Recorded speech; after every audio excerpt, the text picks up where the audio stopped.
Thank you. కూటమి ప్రభుత్వం ఏర్పడిన తర్వాత మరొకసారి ఆంధ్ర రాష్ట్ర ప్రజానీకానికి కరెంటు మోత మోగిస్తున్నటువంటి సందర్భంలో ఎన్నికలకు ముందు చంద్రబాబు నాయుడు ఏ విధంగా మాట్లాడాడు,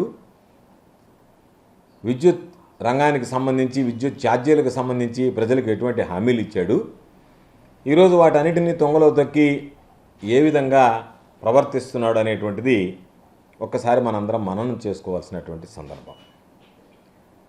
సూపర్ 6 హామీలు ఏదైతే చంద్రబాబు నాయుడు పదే పదే చెప్పాడో, పదే పదే వీటిని అమలు చేస్తానని చెప్పి ప్రకటించాడో, వాటికి తూట్లు పొడవడం ఒక వంతు అయితే, మరొకటి ఇప్పటికే దాదాపుగా ఒకసారి కరెంట్ ఛార్జీలు దీపావళి శుభ సందర్భంలో వడ్డించినటువంటి చంద్రబాబు మరొకసారి సుమారు 9,412 కోట్ల రూపాయల కరెంట్ ఛార్జీలు వడ్డింపులకి ఈరోజు రంగం సిద్ధం చేసి ప్రజల మీద పెనుభారాన్ని మోపడానికి ప్రయత్నం చేస్తున్నాడు. అంటే దాదాపుగా చంద్రబాబు నాయుడు కూటమి ప్రభుత్వం ఏర్పడిన తర్వాత 6 నెలల్లోనే ఇప్పటి వరకు 15,486 కోట్ల రూపాయలకు సంబంధించినటువంటి విద్యుత్ అదనంగా వసూలు చేయాలి ప్రజల దగ్గర నుంచి అనే అదనపు భారాన్ని ఈరోజు ప్రజలకు అనేక రకాలుగా ట్రూ అప్ ఛార్జీస్, ఇంధన సర్దుబాటు ఛార్జీలు, రకరకాలైనటువంటి పేర్లతో ఈరోజు ప్రజల నుంచి ముక్కుపిండి వసూలు చేయడానికి చంద్రబాబు నాయుడు గారు సిద్ధపడ్డారు. ఒకసారి ఈరోజు చంద్రబాబు నాయుడు మాట్లాడుతున్నాడు.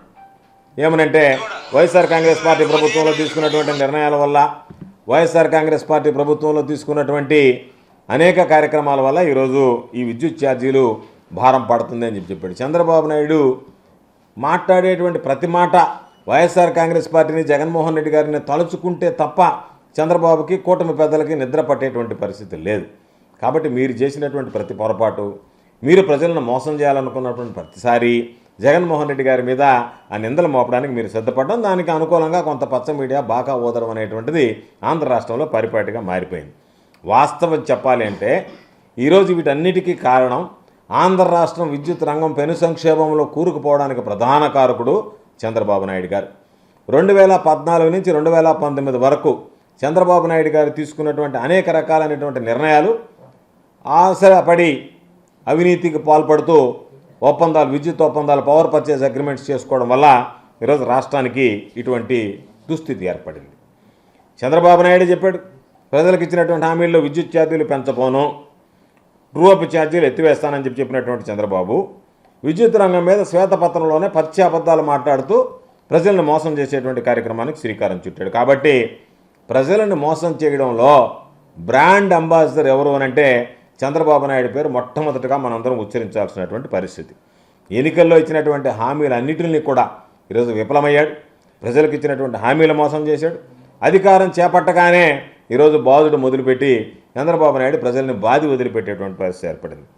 టీడీపీ ప్రభుత్వం, కూటమి ప్రభుత్వం ఒక విఫలమైనటువంటి ప్రభుత్వం, ఒక అబద్ధాల కోరు ప్రభుత్వంగా ఈరోజు మనం అనడమే తప్ప ప్రజలందరూ కూడా భావించేటువంటి పరిస్థితి ఏర్పడింది. ఈరోజు ఒకసారి చూస్తే సూపర్ 6 హామీలు, ఎక్కడికి వెళ్ళినా సరే నేను సూపర్ 6 హామీలు అమలు చేస్తానని చెప్పి పదే పదే చంద్రబాబు నాయుడు ప్రజలను నమ్మించేటువంటి పరిస్థితి చేశాడు.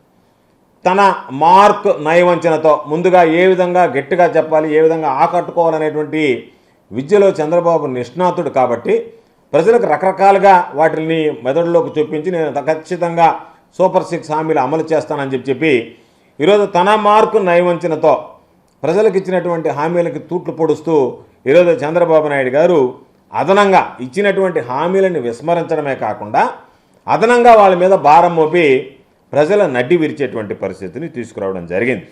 చంద్రబాబు నాయుడు చెప్పాడు, బాబు షూరిటీ భవిష్యత్ గ్యారంటీనని. బాబు షూరిటీ భవిష్యత్ గ్యారంటీ కాదు కానీ బాబు షూరిటీ బాధుడు గ్యారంటీ అనేటువంటి విధంగా ఈరోజు చంద్రబాబు నాయుడు గారి పరిపాలన ఈరోజు మనం చూస్తున్నాం.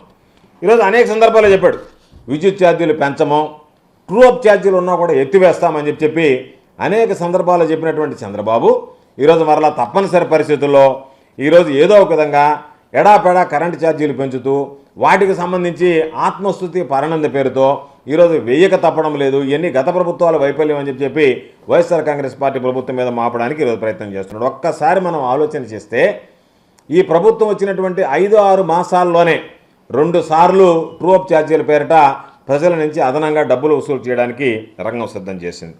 ప్రజలు నరక యాతన అనుభవిస్తున్నారు.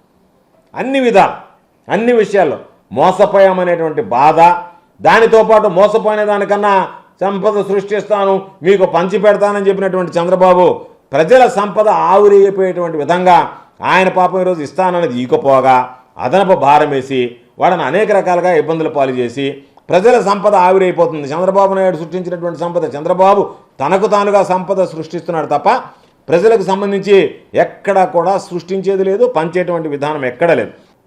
పవన్ కళ్యాణ్ గారు, చంద్రబాబు నాయుడు గారు ఎక్కడ పోయినా చెప్తున్నారు అప్పులు పాలైపోయామని. నువ్వు ప్రజలకు హామీలు ఇచ్చేటప్పుడు 14 లక్షల కోట్ల అప్పులు ఉన్నాయని చెప్పి పదే పదే ప్రకటించి ఈ హామీలన్నీ ఇచ్చావు. ఆ తర్వాత 14 లక్షల కోట్లు కాస్త నువ్వు అధికారంలోకి వచ్చిన తర్వాత 14 లక్షల కోట్లకు లెక్కలు చూపించలేక దాన్ని 10 లక్షల కోట్లకు తగ్గించావు.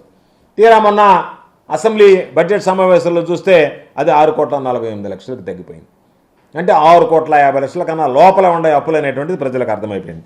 కాబట్టి నువ్వు ఏదో ఒక విధంగా వైఎస్ఆర్ కాంగ్రెస్ పార్టీ మీద బురద చల్లాలా, దాన్ని అడ్డం పెట్టుకుని ప్రజలను మోసం చేయాలా, ఏదో ఒక విధంగా ప్రజల దగ్గర నుంచి గుంజాలనేటువంటి ఆలోచన తప్ప ప్రజలకు సంబంధించి ఆలోచన చేసేటువంటి పరిస్థితిలో లేడు. చంద్రబాబు నాయుడికి స్వార్థ ప్రయోజనాలు తప్ప రాష్ట్ర ప్రయోజనాలు అనేటువంటివి ఏ రోజు పట్టవు. అందుకనే అబద్ధపు శ్వేతపత్రాలు ఇవ్వడం, అసత్య ప్రకటనలు చేయడంలో పట్టా పొందినటువంటి PhD పొందినటువంటి చంద్రబాబు నాయుడు గారు మరొకసారి అదే పందాలో పయనిస్తున్నాడు. కాబట్టి ప్రజలకు ఇచ్చినటువంటి హామీలను నిలబెట్టుకోకుండా ప్రజలను మోసం చేయడం మంచిది కాదు అని చెప్పి చంద్రబాబుకి తెలియజేస్తూ ఈరోజు ప్రజల మీద అదనపు భారం మోపడాన్ని వైఎస్ఆర్ కాంగ్రెస్ పార్టీ ఖండిస్తోంది. తప్పనిసరిగా మీరు తీసుకునేటువంటి నిర్ణయం ఉపసంహరించుకోకపోతే ప్రజల పక్షాన నిలబడి వైఎస్ఆర్ కాంగ్రెస్ పార్టీ పోరాటం చేయడానికి కూడా వెనకాడదు అని చెప్పి ఈ సందర్భంగా తెలియజేస్తున్నాం.